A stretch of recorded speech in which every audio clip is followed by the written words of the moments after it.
Hello everyone, a quick recap and positional updates only क्योंकि दिवाली की साफ सफाई में थोड़ा बिजी है हम। तो लास्ट टाइम हमने देखा था अक्टूबर फ्यूचर जो हमने लिया हुआ है उसमें 42 का लॉस था और ऊपर की पोजीशन कुछ इस तरह है। 6 डिजिट में मेरा लॉस चल रहा था। अब इस हफ्ते जो लेटेस्ट है वो है ये, जहाँ आप देख सकते हैं डिजिट 5 हो गए हैं। लॉस कम हुआ है क्योंकि हमारा जो अक्टूबर फ्यूचर था उसका लॉस अब सिर्फ 8,000 रहा है क्योंकि मार्केट ऊपर आया था। अपने को 25,500 चाहिए था प्लस में लाने के लिए, थोड़ा सा रह गया। और इस बार मैं अपनी सारी पोजीशन शेयर कर रहा हूँ। ये दो पोजीशन जो हमने ली थी वो है दिसंबर वाली, एक प्रॉफिट में एक लॉस में है। तेजी मंदी दोनों साथ में रखते हैं, इसलिए ये देखिए तेजी फ्यूचर खरीदा हुआ, फ्यूचर बेचा हुआ है वो। अब तेजी की पोजीशन में लॉस कम हुआ तो मंदी में लॉस बढ़ गया, पर चिंता का विषय नहीं है क्योंकि सोमवार को 200 पॉइंट गिर के ही खुलने वाला है मार्केट। तब ये रिकवर हो जाएगा तो इसका लॉस बढ़ जाएगा।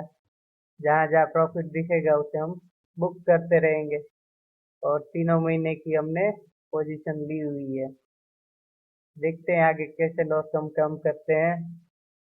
और लास्ट यहाँ पे 35 का लॉस था, अब वो 25 रहा है क्योंकि हमने 2 बार प्रॉफिट बुक किया है और 2 दिन से पोजीशन ली है।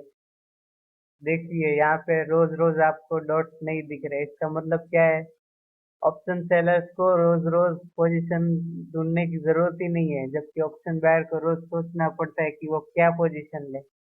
ओवरनाइट कैरी फॉरवर्ड करने में तो प्रीमियम और डायरेक्शन दोनों के रिस्क रहते हैं। या तो प्रीमियम खींच जाएंगे या तो फिर डायरेक्शन बदल जाएगी तो लॉस बढ़ जाएगा। जबकि ऑप्शन सेलर के तौर पे मैं तेजी मंदी दोनों करके बैठा हूँ। मुझे सिर्फ वेट करना है जब मेरे इन दोनों में से कोई भी साइड टारगेट आते हैं उसका। और एक बार चार्ट पे भी नजर डाल देते हैं।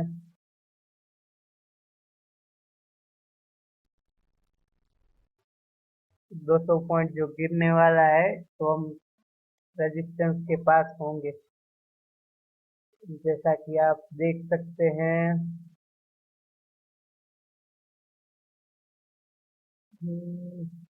लोड होने में टाइम लग रहा है।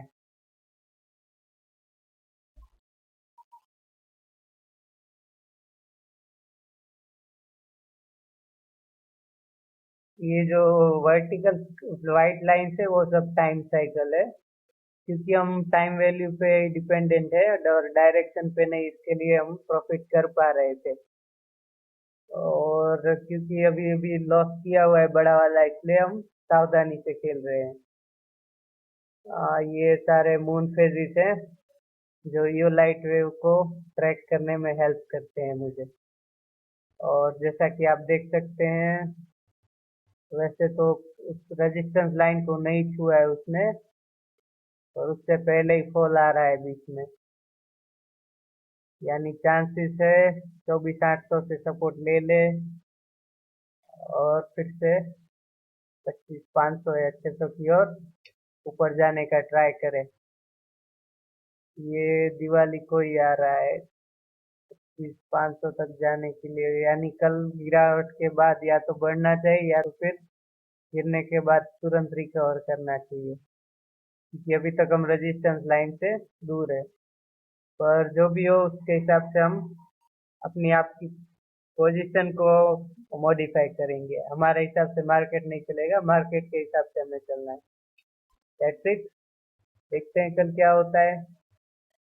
Thank you for watching.